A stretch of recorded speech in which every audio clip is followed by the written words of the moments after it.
Okay, thank you. So good morning. My name is Mathieu Clément-Ziza, and today I'm going to speak about a word that was published last year in molecular system biology, and that is about the genetic control or gene expression in fission yeasts. So since the beginning of genetics with Mendel and his peers, it had been a quest for scientists to try to link genotype and phenotype and to try to understand what are the genetic bases for the differences that we observe with, in between individuals of a population. And this is what it is about, and it has led through the years to the development of genetic association study, and so which led to the identification of loci that can act on the phenotype, and so and it has been tremendous and has been very useful also for disease. However, usually this says very little about the mechanism that are linking the genotype and the phenotype. And one way of going into the direction of that is actually to look at molecular traits.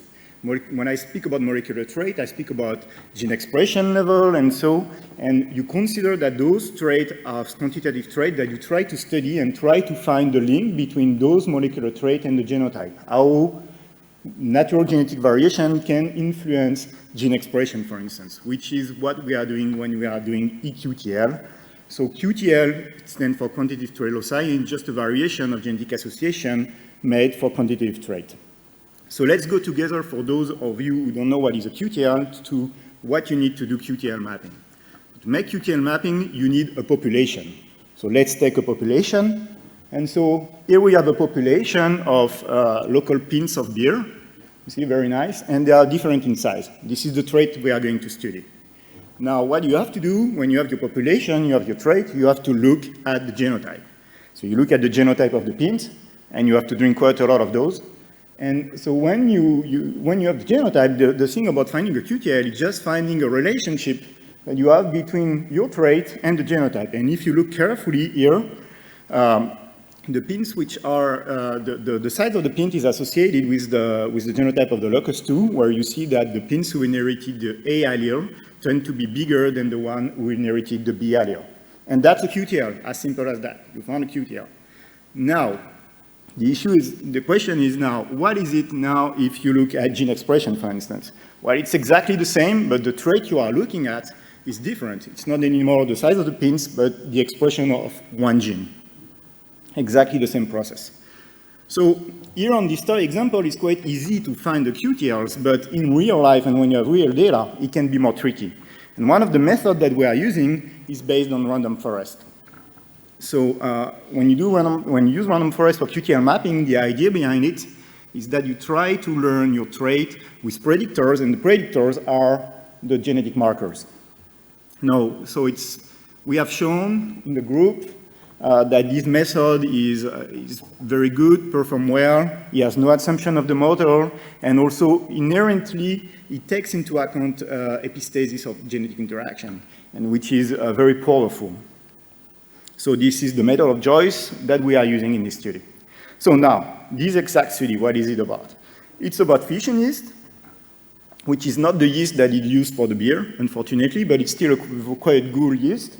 And actually, when we have this fission yeast, the idea is that we have generated for the first time in this organism a recombinant library of organisms that is suitable for QTL mapping. And the design was very simple. We just took two parental strains, we crossed them, and after generation, with the meiosis, we obtain a population, a numerous population of yeast that was diverse in terms of genotype and phenotype. So then, when we have this population that was ready, we characterized it. And we characterized it through RNA sequencing.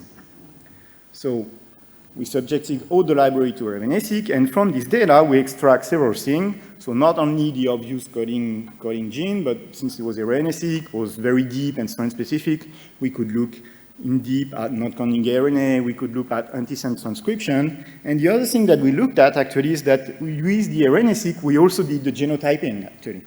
So that was a step that was not needed to do. We only just did it with the RNA-seq data. The idea behind it is extremely straightforward. When you have a gene that is expressed, for instance, here you have an exon, it's transcribed, you sequence the RNA, and since the RNA is a copy it's a copy of the DNA. When you sequence the DNA, if you have a variation in your gene, you will see this variation also in your RNA-seq reads. And so you can infer what was the genotype there. So this is the concept we apply, and the result was quite nice, because here I show you now the genotype of the library. So let me talk to you through this plot.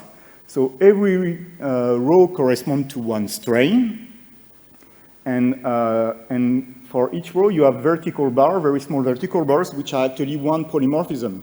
Okay, and now we see if these SNPs or this variation was inherited from one or the other parent by coloring it in blue or red. Okay, like let's say you have the blue parent and the red parent. And so you clearly see the recombination, breakpoints of the meiosis, and so you can infer the genotype easily of the strains. So now let's jump to the QTL mapping result. So what I show you now is a classical representation of eQTL. This is called a QTL map. So this is basically, once again, what we do is that we look at every single gene, we look at its expression, and for every single gene independently, we map the QTL. Actually, we do it all together, but conceptually, we map many QTLs, one per gene. So here you have the position, on the y-axis, you have the position of the gene we're interested in, and here the x-axis, you have the position of the QTL. For instance, a gene located here on chromosome 3 is regulated by a QTL or linked by a QTL here on chromosome 1.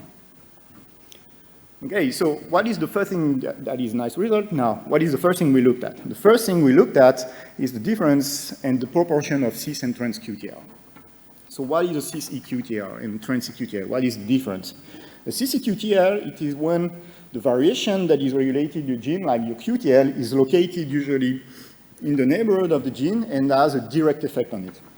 So you can think, for instance, of a variation on the promoter of a gene that is affecting his expression level directly. A trans eQTL is indirect, meaning that this SNP or whatever is affecting many genes and indirectly change the expression of a gene that is at distant, usually. So in our plot, the cis eQTL are the ones which are on the diagonal. And the thing that is striking is that we find few of them. And that is very striking because in most of QTL study, people find much more cis than trans eQTL. One of the reasons, and it has been shown before, is that cis eQTL tend to be easier to find. And so when you lack a bit of power to detect QTL, you find actually more cis than trans. And in this study, it was one of these characteristics of this study is that we are lucky to have a huge power to detect QTL because of the design and the method we use, but mostly because of the cross that we use. And so we can detect a lot. And we detect a lot of trans. So we detect actually 90% of the QTL that we are detecting at trans QTL. So now the second message that there is that we could look at, as I told you, as antisense expression and not coding RNA. So here it is exactly what I showed you before, and below in violet, this is now the antisense QTL map. So what you look now is not the antisense expression, the antisense expression level of each gene. And so what's important and what is the message there is that we found that antisense expression is also under the control of genetic control, and more importantly, we found that concerning not coding RNA, it's exactly the same as coding RNA. We find as many QTL, the same proportion of QTL that are affecting not coding RNA. We find also that not coding RNA can be regulators of QTL as many as coding gene, even maybe more. So that's basically one of the messages that is important, you know, like whatever the transcript you are looking for is likely to be subjected to QTL or regulators. Now the other thing that we looked at are QTL hotspots. QTL hotspots, which is regularly found in QTL study, are regions in the genome that affect many genes. So it's translated on those graphs on vertical bands. So you have one big there. You see that all this region actually, there you have, it's affecting many genes. This region corresponds to a chromosomal inversion on chromosome 1 in between the two parents. You have a big chunk of the chromosome that is inverted between the two progenitor strains. So of course, it affects many strains. But that was one, but one that is much more impressive is this one. It's actually affecting a lot of genes. Another way of seeing that is to bin the genome, a small bin, and just counting the number of eQTL or antisense eQTL that are falling into the bin.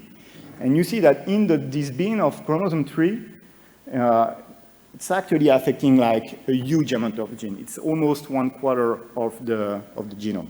I mean, that's really impressive, and that was one of the biggest QTL hotspots actually I've seen and I know. And so it was so huge that we decided that for this one, we wanted to go deep into the mechanism there. And so this is what we did, and I will make a long story short.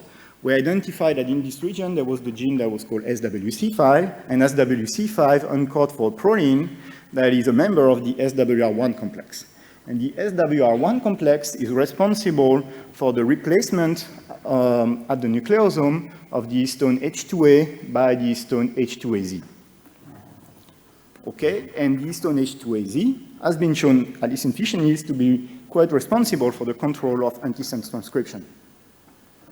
Okay, very nice. And so when we saw that, we looked at, okay, so let's look at the directionality of the regulation, and this is what we did. So now what I show you is the directionality of the regulation. So the genes which are linked to the SWC5 complex, we look at which direction the SWC5 frame shift polymorphism is affecting the expression of the genes. And you see that globally is reducing sense expression, and there is a clear overexpression of antisense transcription when you carry this SWC5 polymorphism. So that was a clear result.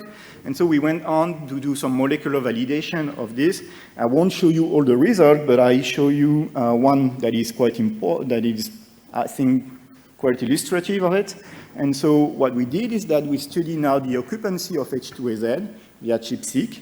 And so we studied that over all the genome. So what I show you is the average occupancy of H2AZ over the entire genome. So we just average over all the genes.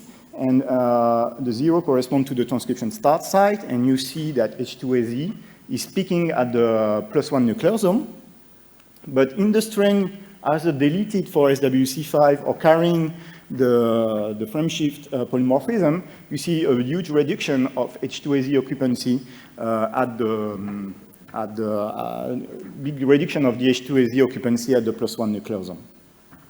So that's really direct proof that SWC5 is controlling H2AZ occupancy. And so I won't go into all the details of the validation of that, but we think, and we also have a lot of evidence pointing through the mechanism that is following, that the mechanism is actually affecting read-through transcription. So read-through transcription is when you have two genes which are organized tail to tail, facing like that. If you have an improper termination of the transcription of one gene, the transcript of this gene is becoming the antisense of the gene is facing. And this is the mechanism that is leading here to this big, we have a lot of evidence that this is the mechanism that is leading to this increase in antisense expression. So, to make a long story short and to close, this is the first Q-Tharmis S-Pombe recombinant library. Standards are available for the community. We developed method for RNA-seq QTL-based mapping. We find much more trans-CQTL than cis-CQTL, and likely because we have a lot of power to detect them. We find that not coding RNA are targets and regulator of QTLs, and we validate the SWC5 frame shift mutation. And I think it gives a good insight on how QTLs can regulate their targets. And with that, I would like to thank people who work on that, in particular Andreas Peyer, with whom I've done my postdoc, and Jörg Behler, who is the fission yeast expert and generated the cross, Alexander Schmidt, who did some proteomics work on this, and I didn't have time to show it to you, and also Chris Workman, the group of Chris Workman, who did some physiological characterization of the strain. I didn't have time to show it to you again, and funding, and I would like to thank you for listening to me.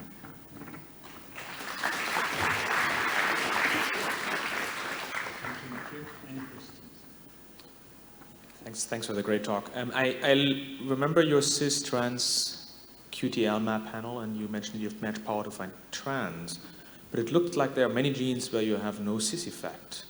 I was wondering whether that's true, because I would expect if you have a well-powered study system that you still find cis effects for every gene, and then in addition you maybe find trans. Is it just a representation of the graph, or is it really the case that you find sort of this depletion of cis, which is a different result that would be? Yes, we find a depletion of cis. That's exactly that. I mean, if you think in this direction, but actually the idea that we have behind it is that you have a gene, you have a cis, it's very likely that this ECCQTL that is affecting the gene expression is likely to affect the expression of many other genes, but not only once.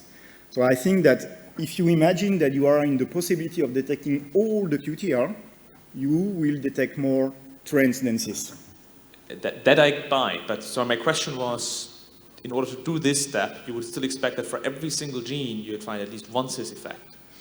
And do you see that? Because it really looked like you have nothing on the diagonal, and that I don't see that you have an explanation for this. Is that what's happening, or is it just a plot? No, it is what's happening. We don't find a cis for every gene. And in this cross, one of the reasons why we have a lot of power to detect it is that the two parents, there are variation between the parents, but not a lot, especially not a lot compared to the other system and the other thing that has been studied. So basically, we exhaust all the cis that we can find, and then we find the trans, which are smaller in effect. And so I don't think that whatever you do in this population, you will not find more cis, because basically there is no more variation to find. There is no more variation that could affect genes. Okay, thank you.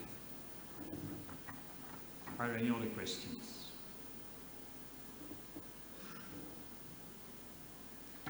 I've maybe one. Just you showed a hypothesis you had for, let's say, explaining that the antisense RNA was increasing. How could you further test this? How could you further validate this hypothesis?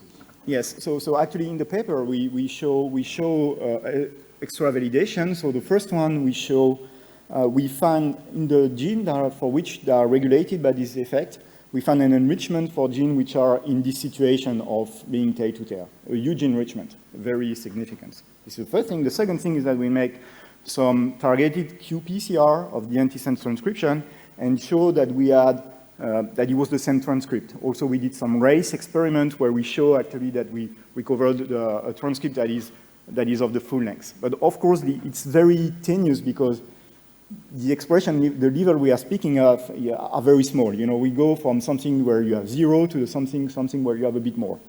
And one other characteristic of the ISMB genome, which I think is important in this direction, is that it's a very dense genome. So you have a lot of genes which are, you know, really close to each other. So it helps. I think this goes in the direction of it's very easy, even if the transcript is a bit longer, that it actually go into the open reading frame of the gene facing it. It is time for the final question. Yes, maybe you can walk up to the microphone.